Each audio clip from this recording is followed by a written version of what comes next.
Anybody can get away with anything, normal है। ठीक है, कल कोई कॉम्प्रोमाइज हो रहा है। हाँ, तो यही तो बात मैं कह रही हूँ, जापान जिसको बर्बाद करके रख दिया था एटम बॉम्ब्स ने, वो आज सीधा पुत्र है अमेरिका का। हम सियासत तो खत्म होने की बात भी नहीं कर रहे ना हम। लेकिन आपके यहाँ से तो राहुल गांधी भी कह रहे हैं कि बताया जाए कि इंडियन एयरफोर्स का इतना नुकसान हुआ है, अपोजिशन पार्टीज तो बात कर रही हैं। मैं कह तो रहा हूँ, तो इंडिया की अपोजिशन पार्टी का तो इतिहास ही यही है ना, कि आप सोचिएगा वो पूछ रहे हैं, अगर राहुल गांधी के पास अगर कोई एविडेंस है इंडियन एयरफोर्स के नुकसान का, तो राहुल गांधी दे देना।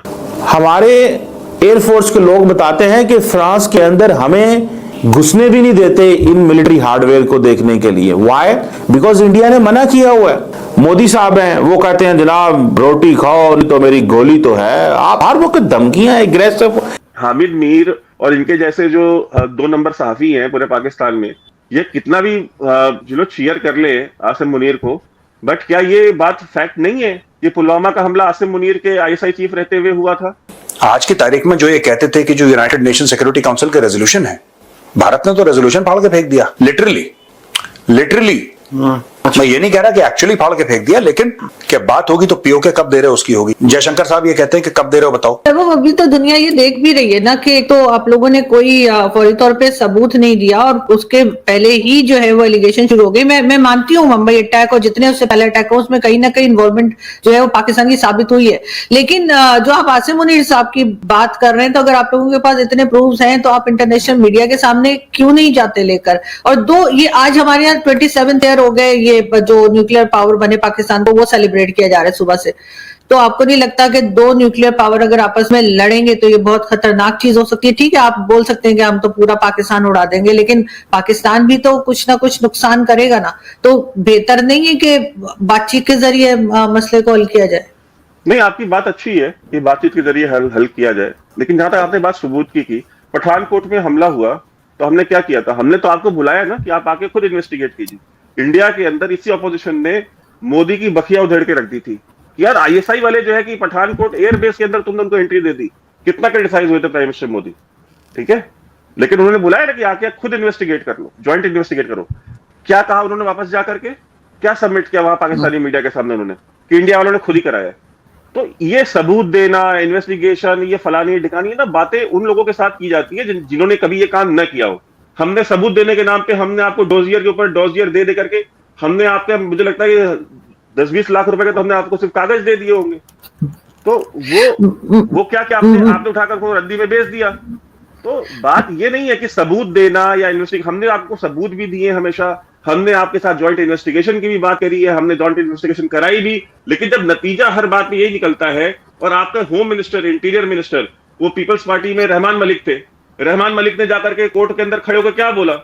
उन्होंने हाई कोर्ट में जाकर खड़े होकर कह दिया कि जी इनकी जो जैसे लश्कर तैयबा और लश्कर तैयबा की जो लीडरशिप है, इनका कोई रोल नहीं है मुंबई अटैक्स में, एज अ होम मिनिस्टर उन्होंने जाके बोल दिया वहां पे, ठीक है। तो ये जो आप बातें कर रही है ना, ये सब हमने करके देख चुके। अब इंडिया का ये जो मोड चेंज हुआ है ना, इंडिया को समझ में आ गया कि हम इनको कितने भी कागज दे दें, हम इनके साथ क्रिकेट खेलना बंद कर दें, हम इनके साथ मुशायरा ना करें, हम इनके साथ इन्वेस्टिगेशन करें, उससे होना जाना कुछ नहीं। नहीं, सबूत हमें ना दें, दुनिया के सामने रखें ना, अमेरिका को दें या जो बड़ी पावर है उसको दें, हमने तो मानना ही नहीं है, हमें मत दें। नहीं, उनको तो हम देते ही हैं, उनके साथ तो हमारी ज्वाइंट इंटेलिजेंस शेयरिंग होती है, हमारी तो जो भी इन्वेस्टिगेशन होती है। आपको क्या लगता है कि इतना बड़ा ऑपरेशन इंडिया करेगा, ठीक है, इतने बड़े अटैक्स करेगा पाकिस्तान के ऊपर, और बिना ग्लोबल जो वर्ल्ड पावर से उनको एविडेंस दिए बिना करेगा, और ग्लोबल वर्ल्ड पावर जो है वो आंखें बंद कर लेंगी कि हाँ आप सो के उठे, आपने गलत आर्गुमेंट लेकर के बिना किसी वजह करके आपने उठा करके आपने हमला कर दिया, और कोई बात नहीं, यूनाइटेड नेशंस भी कुछ नहीं कहेगा, अमेरिका भी कुछ नहीं कहेगा, यूके जो आपका इतना क्लोज एलाई है, यूके भी इग्नोर कर देगा उस चीज को।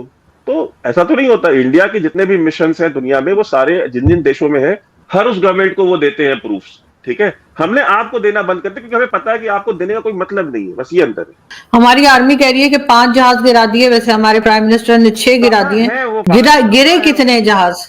जैसे हम ये कह सकते हैं कि भारत की सरकार भारत को रिप्रेजेंट करती है, ऐसा हर एक देश में ये सच नहीं है।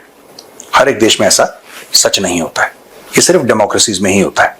लेकिन पाकिस्तान को भी थोड़ा सा समझना चाहिए। अगर कोई भी मुल्क, मैं ईरान की बात नहीं कर रहा, तुर्की ले लो, लेट्स टॉक अबाउट टर्की। तुर्की कह देता कि नहीं नहीं नहीं, और हम ये चाहते हैं कि कश्मीर का मुद्दा जो है वो सॉल्व हो जाए, और हमारे हिसाब से कश्मीर का मुद्दा तब सॉल्व होगा जब पूरा का पूरा जो कश्मीर है अकॉर्डिंग टू टर्की वो पाकिस्तान का हो जाए। फॉर एग्जाम्पल एक बात कह दी, उससे क्या होगा? मुझे तो ये समझ में नहीं आ रहा कि ये पाकिस्तानी जाते हैं हर जगह, पहले पैसे की भीख मांगते हैं, जो पैसा नहीं दे पाता उससे कहते हैं कि तुम कश्मीर की भीख दे दो। अगर किसी ने बयान दे, अगर यूनाइटेड नेशन सिक्योरिटी काउंसिल ने बयान दे दिया, फिर क्या होगा? इसका होगा क्या? कोई मुझे बताए। आप डिप्लोमेटिक जिम्नास्टिक्स कर सकते हैं, आप डिप्लोमेटिक जिम्नास्टिक्स कर सकते हैं, आप ऊपर नीचे दाएं बाएं कर सकते हैं कि ऐसा कर देंगे वैसा कर देंगे, इसने ये बयान दे दिया, उस बयान से होगा क्या? मुझे आज तक समझ में नहीं आया। मुझे कल डोनाल्ड ट्रंप कह देता है जो भी पाकिस्तान चाहता है कश्मीर के बारे में, पाकिस्तान लिख के डोनाल्ड ट्रंप उसको ट्रूथ सोशल पे डाल देता है, ट्विटर पे, उससे होगा क्या? मुझे आज तक अभी ये कोई प्रैक्टिकल बात बताई कि उससे क्या होगा? भारत को फर्क पड़ेगा, भारत की पोजीशन चेंज हो जाएगी।